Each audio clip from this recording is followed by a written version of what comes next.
Okay, it's frying. Oh, no, we got a runner. That brat got out of its jacket. Everyone knows that brats are better than hot dogs, and corn dogs are also better than hot dogs. So why not combine it and make a corn dog brat, corn brat dog, corn brat. Corn brat. Every Midwesterner knows that it is a sin to poke a brat. So today I'm gonna figure out how to make a corn brat on a stick without poking the brat. We got our brats. Before we make our corn dog brats, you need to cook these guys. If you try to just dunk this in batter and cook it, it'll be raw on the inside. These aren't hot dogs. And like any good brats, they should be cooked in beer. Do you have to cook your brats in beer? No, but if I were getting thrown on a grill, I would prefer a nice beer bath first. Now we got a lot of brats. That means you need a lot of beers. And one for yourself. No one likes drinking alone.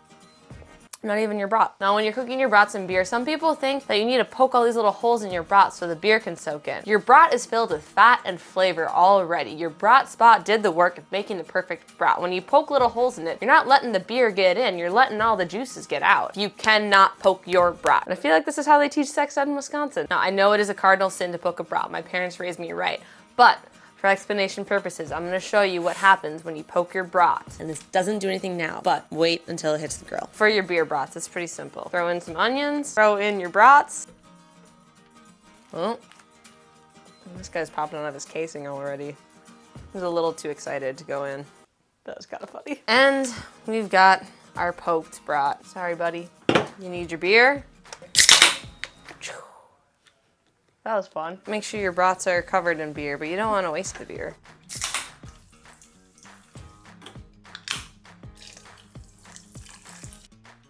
Helps you keep track. Oh no. Throw a little bit of secret seasoning in there and some butter, and then you're good to go. Number 1 rule when cooking your brats in beer, don't poke your brats. Second rule when cooking your brats, never boil your brats. Just bring it to a simmer, otherwise they get tough. That's what I read online. I mean, that's what my grandpa told me. Now that your brats have been fully dunked in beer, put them on the grill. And our poked brat. I'm sorry to do this to you, buddy. And when you're cooking your brats, you should have them on about medium heat. If you cook it too hot, you're gonna burst your brat, and that's just as bad as poking. I need you to look at this. I have gone against all of my instincts, all of the values that I was raised on. I have sacrificed a perfectly good brat, and its juices are spewing out. And that is why you should never poke a brat. It already had holes in it. Bleeding out like a wounded soldier. Brats are done and grilled to juicy perfection, except for the poked one. Normally, beer does not go into corn dog batter, but these are beer brats, so it needs a beer batter. Just combining the 2 great Midwestern food groups of beer brats and beer battered fish fry, and just putting them together so you have a beer battered corn brat. This is like Midwestern tempura. For the batter, we are going to need 1 1/4 cups flour, 2/3 cup yellow cornmeal, 1 1/2 teaspoons of baking powder. It made it in there. 2 tablespoons of sugar, a little bit of salt, and 1/2 teaspoon baking soda, not powder. And whisk that all together. Okay, now for the wet. In another bowl, crack an egg, crack a beer. 1 for you, 1 for me. That's a part of cooking. And now I need 1 1/4 cups beer, and there are 12 ounces in every beer. I didn't even need to look for that. And there are 8 ounces in a cup. 1 1/4, a fourth of a cup, half would be 1/8. I need just a little less than a full beer. Yay, more for me. I mean, it's what the sacrifice I have to make. I gotta make sure I stop just a little short. It's a little less than half full. I guess I could have used a measuring cup. Saving dishes. You never need to measure your beer. The beer batter isn't just an excuse to have more beer around. Adding beer adds flavor, but more importantly, it adds carbonation, which can make a lighter, more tender batter. This is a little thicker than a beer batter you would use for fish. You need it to stay on the brat, and that looks perfect. Our batter is finished. We're gonna pour it into our pint glass, but I am a little concerned. We know you cannot poke a brat. How are we gonna make these corn brats without poking them? I got about 1, 2, 3, 4, about an even dozen brats. So I got a lot of chances. We're gonna get a little scientific here, doing a little bit of experimenting. Experimenting with brats.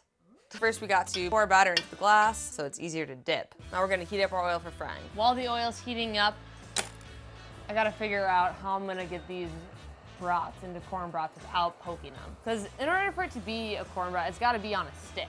First experiment. I know a corn dog usually comes on a stick, but what about a string? A string is basically like a stick. It just It just wiggles a little more. It's like a limp stick. We're going to try a corn brat on a string. I'd rather have a limp stick than a poked brat. We've got our brat. We're gonna dip it into our batter. See how it goes. It looks like it's doing great. The string has stayed on. That looks like a legit corn brat, just dangling on a string. I would eat this at a fair, yeah. I'm gonna let it cool, and then I'm gonna give it a try to see if it's my final verdict of if this is the way we need to make corn brats. While our corn brat on a string is cooling, I'm gonna try my second idea and use tongs. Basically a stick, the brat goes wedged in between, and you're not poking it. In she goes. So this thing has ripped open. I think the problem with the tongs is there's too much surface area of the brat is exposed. Yeah, that thing is a lost cause. I'm gonna pour one out for the lost brats. I'm sorry, guys. And this tong is a lost cause. It's also done. Okay, I mean, other than the giant like burst open hole, this actually, the rest of it doesn't look bad, and I think you get some extra breading on the tongs. Not completely thrown out, but kind of a fail. String, actually looking pretty good. I'm feeling solid about this, but I got one more method that I wanna try. See, my next idea is kind of doing like a chopstick method. So it's like your brat is on a stick, but instead of poking it, you know you can't poke a brat, we're going to hold the brat between two sticks. This is like a very large sushi roll. Just gonna, I don't have any tape. Okay, I'm going to dunk. Oh God, we might have lost her.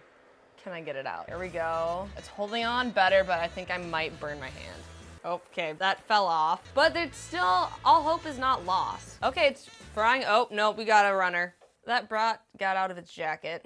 What I'm thinking happened is the chopsticks allowed too much of the batter to split off, so you got the brat exposed to the hot oil, so that breading just came right off. Our brat is slightly breaded. We got breading, and this is kind of more of like a deconstructed corn brat. Look, we've got the brats, the breading, and then just the stick on the side. Okay, I mean, yeah, no one likes deconstructed food. It did give me an idea. I'm gonna try tying the chopsticks to the brat. Brat is not poked, brat is on a stick. Mission accomplished. I feel like I'm doing surgery. It's okay, you're in good hands, buddy. I'm feeling good about this. I'm a little nervous about my knot tying abilities, but I think we're onto something. I think I just might have saved the Midwest. I should get a booth at every state fair. Sarah's brat's on a stick string. Let's check on it. Oh my God, oh my God.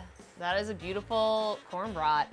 And it's on a stick. I still gotta work on my dunking methods, but it's good enough for who it's for. Now, the taste test. We're gonna start with the corn brat on a string. This is one of the best looking corn brats. It's got the breading, it's golden brown. I am a little concerned about eating it on a string. Hard to get a bite on it, it keeps moving.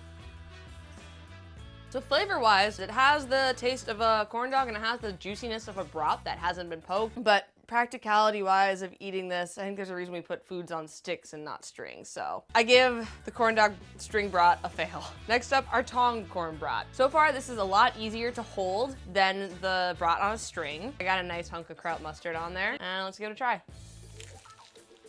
And if you really like breading, you got a lot of it. The breading to brat ratio is a little bit high on the tong brat, and I think this is just a little ridiculous. I'm gonna give this one a fail, unless you like a lot of breading.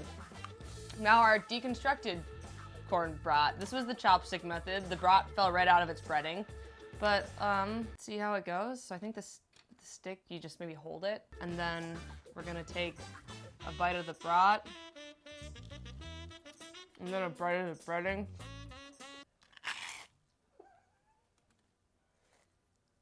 It tastes like oil.